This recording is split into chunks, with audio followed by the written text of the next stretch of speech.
Hey guys, it's Holly or Miss Holly. Welcome to another English class. As many of you guys have noticed, English speakers, myself included, love to abbreviate and shorten things. And this is all despite the fact that the English language has a significant number of monosyllabic words. It's not enough. We still need to shorten things even more. Have you seen or heard words like this? What do they mean? Why do people use them? Let's talk about it. Today we're going to be going over some of the most commonly used acronyms in the English language. But before we start, it's important to make this distinction. First, what's an abbreviation? An abbreviation is a shortened form of a word or phrase by any method. So whenever you're shortening a word or a phrase, you're abbreviating it. For example, writing etc. like this. Some abbreviations involve the initials of a longer name or a phrase. When they're pronounced as a word, they're called acronyms. And when they're pronounced letter by letter, they're called initialisms. An example of an acronym would be the word laser, which actually stands for light amplification by stimulated emission of radiation. An example of an initialism would be PS. You pronounce the actual letters instead of trying to say them as a word, and that stands for postscript. Let's start with a list of initialisms that are used both in personal and professional settings. So that means you're going to see these in emails, you're going to hear them sometimes in casual conversation, you'll see them in text messages, etc. But they're definitely not internet slang, if you will. We have TBA and TBD. TBA means to be announced, so some of the details may have already been determined, but they have yet to be announced. And then we have TBD, which means to be determined or to be decided, so the details have not been solidified. And you'll hear people actually saying these. The date of the next meeting is still TBA, or the assembly's on March 6th, location TBD. FYI, this stands for your information. And people say it all the time. Just FYI, they're going to be coming by around 3 p.m. to make sure everyone's actually working. FYI, you don't need a password to connect to Wi-Fi. The next one is ETA, estimated time of arrival. Hey man, I'm heading over to your house, but there's some traffic. Okay, no worries. What's your ETA? Next we have ASAP, as soon as possible, o lo más pronto posible. This one I've heard both as an acronym and as an initialism, which means sometimes you pronounce it letter by letter, and sometimes you pronounce it as a word. So as an initialism, we have, you better respond to that email ASAP. As an acronym, hey, I need those files ASAP. Next we have Rsvp, and this actually comes from the French language. I do not know how to pronounce that, but I'll take a stab at it. Respondez s'il vous plaît. Répondez s'il vous plaît. Significa responde por favor, or please respond. It basically means to let someone know whether you're coming or not. Oh, you're going to your cousin's wedding in Greece? Did you RSVP? Next we have IE and EG. Speaking of other languages, these both come from Latin. Again, forgive my pronunciation. IE stands for id est. That is to say, in other words, one meal, i.e. breakfast, is included in the price of the room. That means only one meal is included, and it is breakfast. EG, on the other hand, means for example. It comes from the Latin exempli gratia. The Summer Olympics is composed of a variety of sports, e.g. swimming, gymnastics, tennis. Okay, we all know what okay means, but have you ever stopped to wonder where it came from? Apparently, okay stands for all correct, a humorous spelling of all correct. It certainly caught on, didn't it? People tend to use okay to insinuate that everything is going to be fine, everything is going to be okay, but also to take a pause and gather their thoughts. Okay, hold on. What's going on? Okay, wait, what do you mean by that?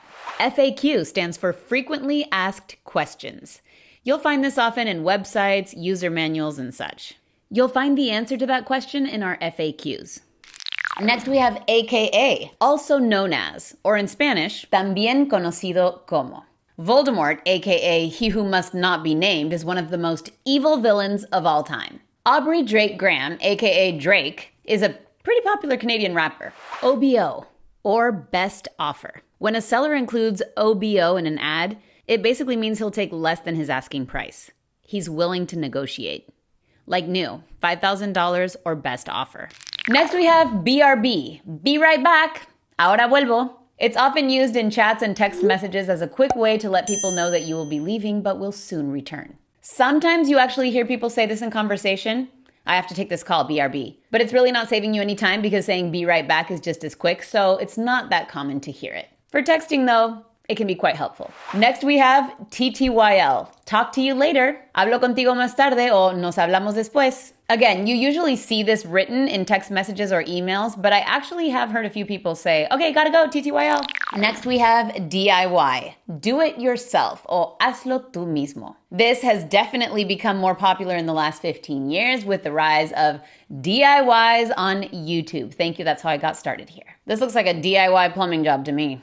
Come on in, we have about 12 DIY projects going on. Next we have BYOB. Guess what this one means? Bring your own beer. Tráete tu propia cerveza. There's no cover at this party, but it's BYOB. Well, the restaurant maintains a BYOB policy and convenience stores relatively nearby sell beer, so it's all good. Next we have TGIF.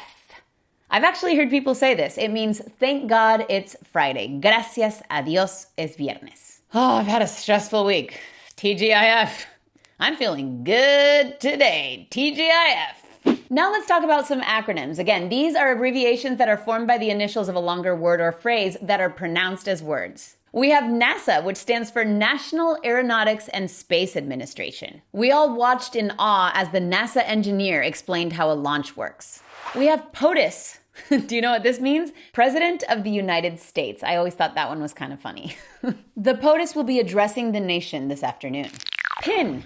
Personal identification number. You're gonna need your PIN if you wanna get money out at the ATM.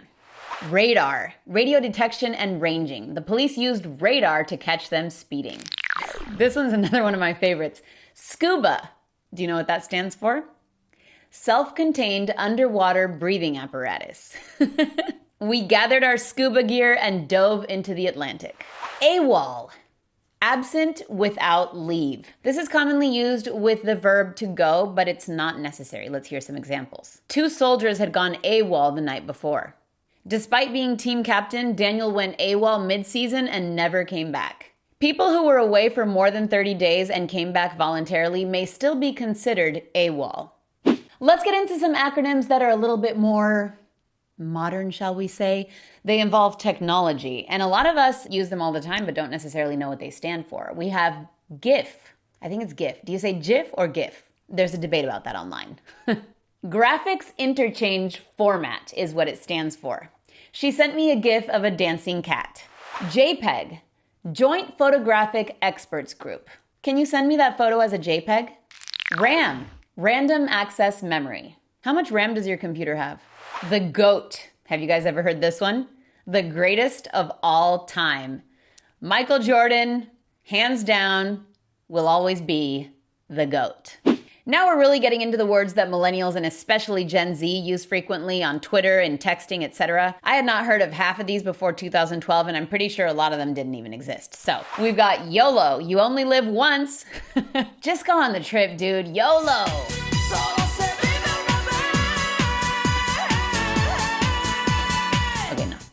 We have FOMO, fear of missing out. Have you ever experienced FOMO? It's not fun.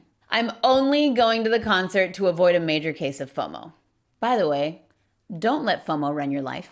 Next we have, it even feels weird to say it, WYD. This one's definitely something you're only gonna see in text. It means what you doing? What you doing? What are you doing? Hey, what you doing? Like I said, it's not something you're ever gonna say. You're just gonna write it. How about this one? Hit me up. Hit me up is a very informal way to say contact me, text me, or call me. Hit me up, bro. Hit me up when you're ready to come over. SMH, shaking my head. This is used to convey disappointment, disapproval, frustration, or impatience. Actually, try starting to text it to someone and you'll see it populates with the official SMH emoji, which communicates the sentiment quite effectively. The disrespect, SMH. Shaking my head, you weren't even listening to me. This is in my opinion. That's my opinion! I've also seen in my honest opinion, IMO and IMHO. Jodie Sweetin is one of the most down-to-earth child stars, IMO. This is actually scary, in my honest opinion. Next we have, let me know. So anyway, let me know what you think. POV, point of view. As you guys know, a point of view is a perspective from which you see something, and people often use this, especially on Twitter, to mean This is what you would see if you were a certain person or if you were in a certain situation. Point of view, you took me on a date to the bookstore and you're ready to go. Point of view, you're in Seoul's bake shop. Point of view, you're an ant on the ground hoping we drop our ice cream. Next we have TBH, which stands for to be honest. It's something I've definitely seen, but I've also heard. TBH, I don't even want to see it. You're acting a little crazy, TBH. Actually, that sounds kind of weird. Anyway. And lastly, we have NBD. Don't worry about it. It's no big deal. It's NBD. I don't know if I've heard anyone ever say that. It sounds a little bit strange. If you don't remember all the acronyms and initialisms that I taught you in this video, don't worry. It's NBD. I wouldn't remember them all either, TBH. Oh, look at the time go. Thank you guys so much for joining me for today's class on initialisms and acronyms. I hope you found it helpful and interesting. Let me know in the comments if you learned anything or if anything surprised you. Also, I'd love to know if you like this format where I'm trying to speak English for longer periods of time throughout the video. I know I sprinkled in a little bit of Spanish, but a lot of you have been asking for me to do this. So this is my first attempt. Tell me what you think in the comments. Of course, I'll be down there chatting with you guys, giving out stars to those who have something interesting and relevant to add to the class. See you very soon in my next video. Bye.